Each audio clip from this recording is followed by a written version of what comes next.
Fala pessoal, tudo bem? Meu nome é Rodrigo e hoje mais um vídeo do canal Simulações. E hoje um tema um pouco diferente, mas não menos importante.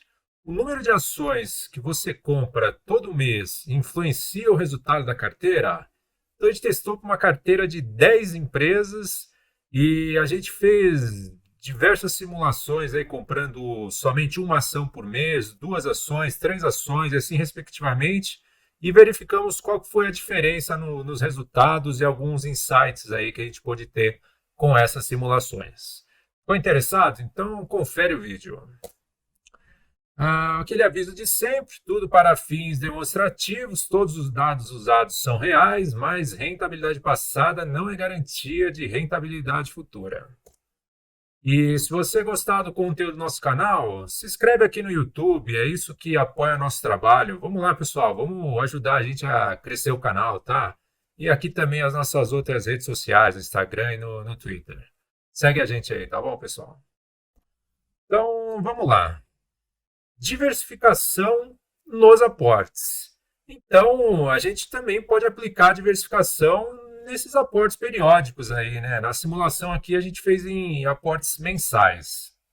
Então, quando você tem uma carteira de ações, a gente tem que decidir em quais ações aportar e em quantas aportar, né? E de maneira geral, o que a gente pode dizer? Quanto menor o número de ações que você faz o aporte, menores vão ser os custos, porém mais concentrado vai ser esse aporte, né? E aí o que resulta isso, né? Se você está concentrando o teu aporte, por exemplo, em uma única ação, você está aumentando o teu risco, tá? Então aí a gente tem uma ligação, né, entre o risco e quantas ações você aporta. Mais concentrou mais, aumentou o risco. Não tem como escapar disso. E aí, né, maior risco, você tem uma possibilidade maior de ganho, mas também a possibilidade de perda aumenta, né? Porque a gente não tem certeza, né? Por mais que a gente faça o estudo, analise fundamentos e tudo mais, você não consegue ter uma certeza plena do que vai acontecer no futuro, né? Então, é isso aí. Você aumenta o risco, aumenta a possibilidade de ganho, mas você também pode se dar mal se a empresa aí começar a ter uma piora nos fundamentos. Essa que é a ideia.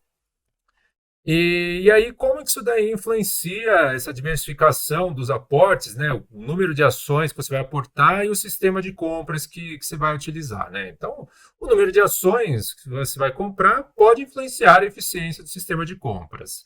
E aqui nesse exemplo, a gente utilizou o sistema de compras por alocação de ativos.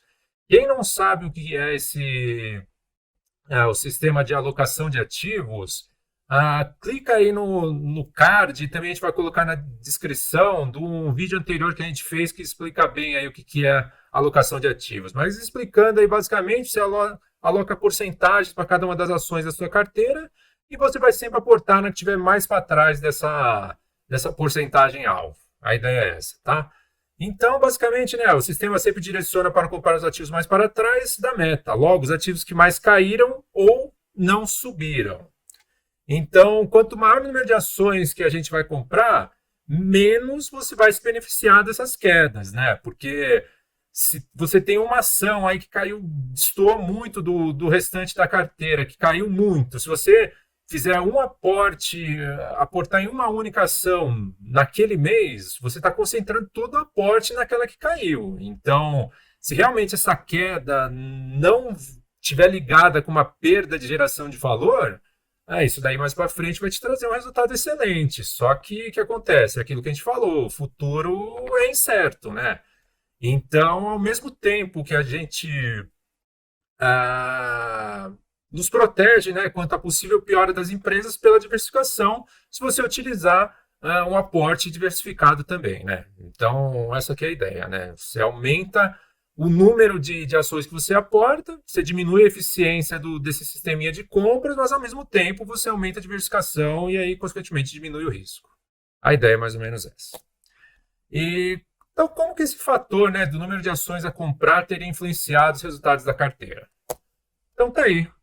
aí vão os critérios da simulação das simulações que a gente fez para verificar isso daí. Então a gente fez uma simulação aí de longo prazo, né? Porque essas eficiências a gente consegue detectar mais num prazo maior, né? Então basicamente aí foi de janeiro de 2002 a dezembro de 2021, 20 anos.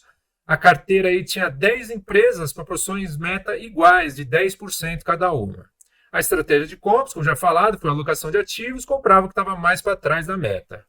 E aí, que simulações que a gente fez? Então, a gente fez simulações, né, comprando aí uma, duas, três, cinco, sete ou todas as ações por mês, tá? Foram todas assim, foram 6 simulações diferentes, né, utilizando esse método aqui de comprar somente uma ação por mês, duas ações e assim por diante, tá? Os aportes eram de 3 salários mínimos por mês. E ele era realizado no primeiro dia útil. Por que a gente utilizou esse aporte um pouco maior? Porque, por exemplo, nessa situação aí de todas as ações para 10 empresas, a gente queria que fosse possível pelo menos comprar uma ação de cada empresa. Então, tendo um aporte maior, a gente garantia que isso daí iria acontecer, né? Porque principalmente em períodos mais remotos, tinha umas empresas aí com as cotações bem elevadas, né? Então a gente acabou decidindo aí por colocar 3 salários mínimos e aqui está a tabelinha mostrando os aportes. Vamos lá, os critérios de compra. Então, compra no primeiro dia de mercado aberto no mês, dependendo do preço. Vendas não eram feitas, era uma estratégia de buy and hold. Os custos considerados, R$ 10 de custódia por mês. E aqui também a gente colocou duas situações distintas, né? Uma situação com corretagem zero e uma situação com corretagem de R$ 4. Corretagem fixa aí durante todo o período, tá? E por que a gente fez isso? É para verificar, né, se quando a gente comprava mais ações, de repente era o custo, esse custo a mais que poderia influenciar no desempenho, ou não era isso? Era simplesmente o fato de você tirar a eficiência do sistema de compras que poderia piorar aí o resultado. Então a gente fez isso, considerando com custo de corretagem sem custo de corretagem, tá? E esse é o custo fixo aqui, emolumento de liquidação, que esse daí tanto faz, né? Independente do número de ações que você compra, é um custo fixo, né? É um custo proporcional ao capital que você coloca, né? A ideia é essa. E revestimento de proventos. Todos os proventos eram reinvestidos, juntavam caixa e compravam novas ações. E é isso aí. Então vamos lá. A carteira que a gente utilizou para fazer essa simulação, uma carteira de 10 empresas. Então o que a gente fez nessa simulação? Empresas boas, empresas que a gente viu aqui, nenhuma foi um grande mico, a gente teve algumas aí que tiveram uma piora de fundamento, principalmente, né, cíclicas, Petrobras envolvida em escândalos, Vale também, né? Empresas cíclicas aí que depende de commodities, que varia bastante, também Vale teve problema lá de Brumadinho, né? Mas são empresas que caíram, mas voltaram, né, a gerar valor ao acionista, né? Então a gente não tem nenhuma empresa aqui que teria caído e teve uma piora de fundamentos e não voltou, assim, digamos, para o estado que não gerasse valor para o acionista, tá? Então, para esse primeiro vídeo, a gente vai fazer isso. E mais para frente, a gente vai fazer um vídeo colocando uns micos aí também para ver o que acontece, tá? Então, a ideia foi essa, colocar somente boas empresas. E vamos lá, os resultados. Então, primeiro a gente vai começar com os custos, né? Como é que variavam esses custos de acordo com as compras aí, quantas ações a gente comprava por mês. Então, a gente colocar ordens aqui, o que significa ordem? Uma ordem quer dizer uma ação que você comprou. 10 ordens são 10 ações diferentes que comprou no mês, tá? E esse aqui seria corretagem 0 e corretagem 4. Então, o que a gente teve aqui, né? O menor custo, como já era esperado aqui, ficou tudo no mesmo patamar quando a corretagem é 0, né? Basicamente, aí a ideia aqui é que, claro, não haveria muita variação porque a corretagem é 0. Mas quando a gente passa a colocar, né, aquele valor de R$ 4, né, por corretagem, a gente vê que os custos vão aumentando conforme, né, a gente vai comprando mais ações por mês, né, até chegar aqui, né, o custo maior foi nas 10 ordens com a corretagem de R$ 4, que teria dado praticamente aí 4 vezes o valor aqui da situação com corretagem 0, né? E o que a gente fez? Então, verificar como que isso daí é proporcional em relação ao total aportado, que saiu do bolso do investidor. Então, aqui no pior cenário, teria sido as 10 ordens, aí 10 ações compradas no mês, todo mês, né?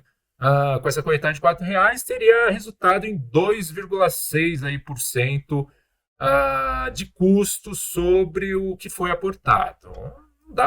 Não é assim uma coisa assim, nossa, exorbitante, mas já começa, né, a ficar bem maior comparado aí quando a gente tem a corretagem zero. E, claro, corretagem zero hoje é uma realidade, mas não foi, né, durante todo o tempo. Então, se colocasse aqui, né, até 3 ordens, a gente tinha um curso aí um custo de aproximadamente aí 1,3%, né, sobre o total aportado, que é ok, né? Então, a gente vê que até 3 ordens, aí, até 3 ações por mês, estaria ok.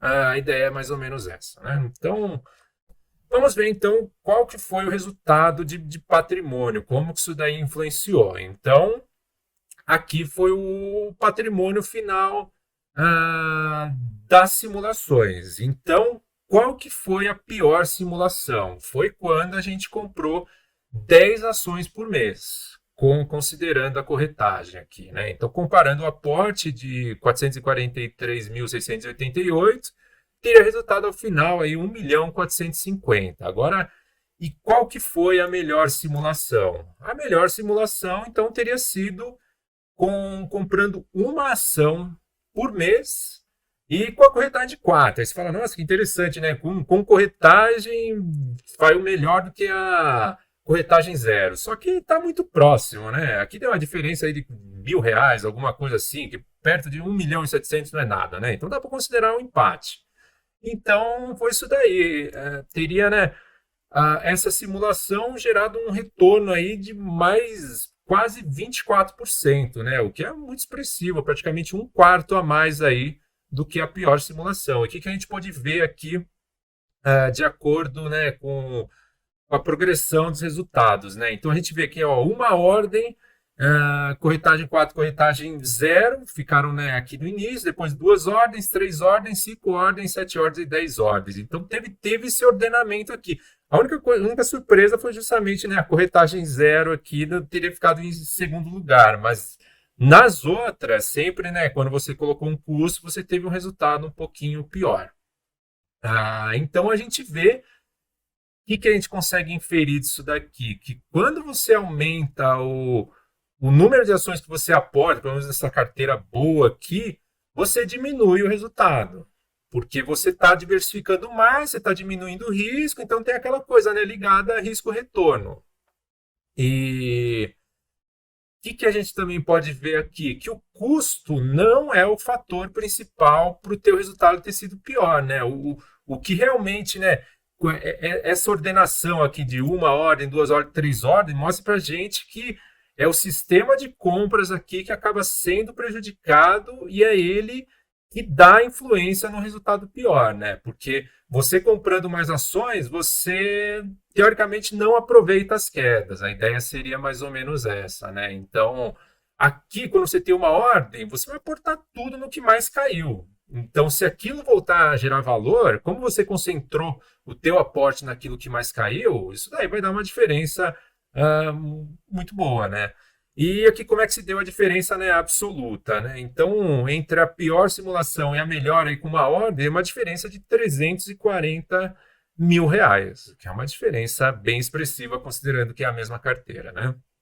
E agora o que é interessante, né, vendo do ponto de vista de risco, quando a gente considerou, né, até 3 ordens, até 3 ações compradas por mês, a gente vê que a diferença, né, do resultado entre uma ordem e 3 ordens ficou abaixo de 5%, né? Então, a gente vê que é um risco-retorno bom, né? Porque você diversificou teu aporte por 3 e ainda assim teve um resultado que ficou perto aí de 5%. Então, parece ser bem interessante, né?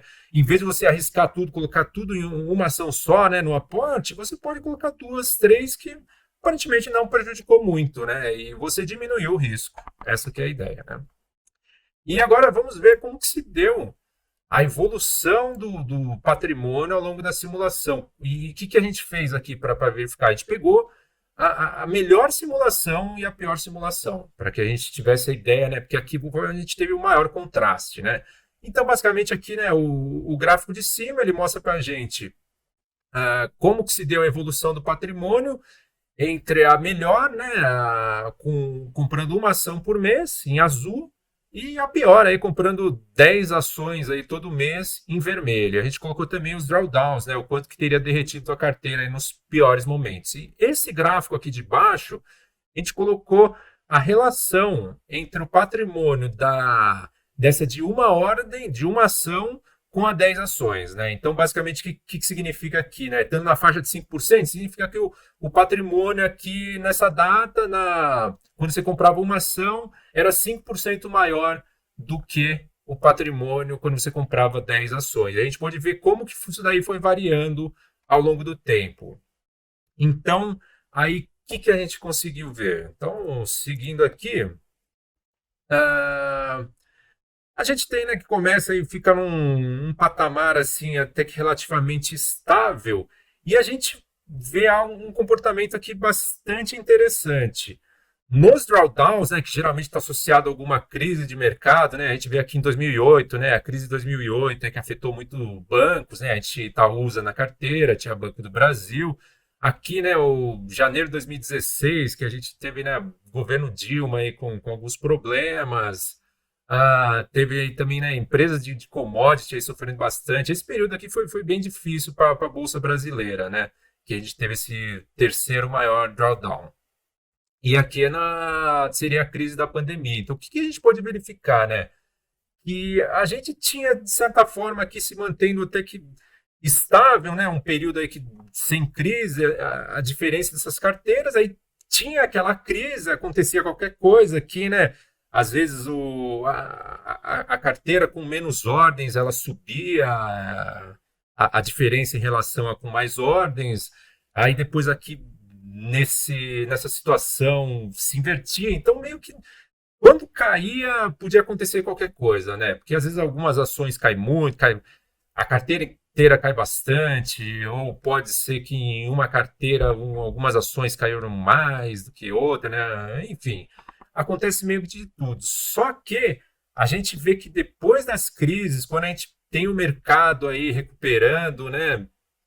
Retornando para patamares, tendo valorização aí das ações, a gente percebe que há uma mudança de patamar depois das crises. Né? Então, sempre que teve mudanças aqui de patamares, né, da carteira com uma ação ficar melhor do que a carteira com 10 ações, de você comprar 10 ações, foi depois de crises. Né? Então, a gente vê aqui a crise de 2008, teve aquela baita crise, aí depois o mercado começou a subir, ficou em outro patamar. Aí veio lá aquela crise lá que a gente teve, né, no começo de 2016, caiu aqui a diferença, só que depois, quando o mercado se recuperou, ficou em outro patamar. Depois crise de pandemia, e aqui até que não caiu tanto a relação entre as duas, mas depois que o mercado se recuperou, aí a gente ficou em outro patamar aqui, chegando até a diferença, né, que a gente chegou, viu no final da simulação aí, de em torno de 20%, quase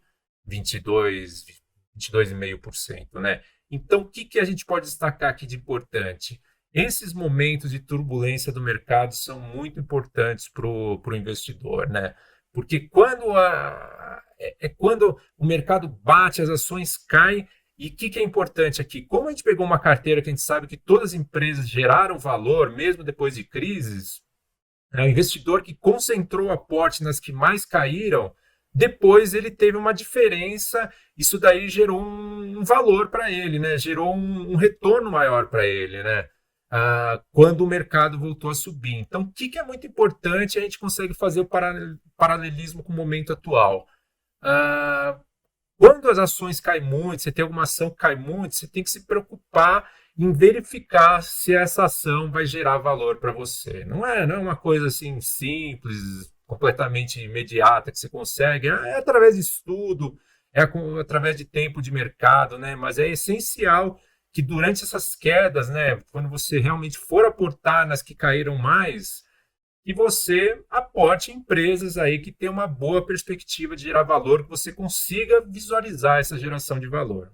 Que é isso, esses momentos aqui de estresse de mercado são decisivos aí para que depois, quando supere, né, tudo isso daí, você tenha um retorno melhor. Essa que é a ideia, é isso que a gente pôde verificar aqui nessa simulação, tá? E dando continuidade à parte de renda, né? Então, basicamente aqui, a simulação que gerou a maior renda para o investidor foi aqui de uma ordem com corretagem zero. E aqui a gente vê que realmente, né, a corretagem zero ela trouxe aí uma renda total, aqui foi a renda total, né? Tudo que o investidor teria ganhado de dividendos no seu capital próprio durante todo o período da simulação. Mas, né, uma ordem só não afetou tanto, a gente vê que está bem próximo ao resultado. E o pior, como já tinha acontecido também com o patrimônio, foi quando você comprava 10 ações aí todo mês, né? Então, R$ 460 mil, o investidor teria ganhado aí, né, de renda passiva durante toda a simulação, na pior simulação, e na melhor teria sido aqui, né, de uma ordem, com custo zero aqui, algo em torno aí de 19% a mais, o que é bem expressivo. E o que a gente colocou aqui também para verificar? Os proventos, né? A renda no último ano, né? Porque isso daqui, né, é uma evolução ao longo do tempo. Só que quando chega no último ano, é aí que a gente consegue, né, verificar aquela diferença maior entre as estratégias. E o que a gente verificou aqui, né? Então, quando o investidor comprou somente uma ação, ele teria aqui resultado uma renda média aí de R$ 12.100 por mês, comparado aqui com uma renda de 8.900 quando comprando aí 10 ações ao mesmo tempo. Então é uma diferença bem considerável aqui, né, de praticamente 36%. Isso faz diferença, né? Você sair de uma renda aí média mensal de praticamente R$ 9.000 para R$ 12.000, é uma diferença considerável, né, pessoal?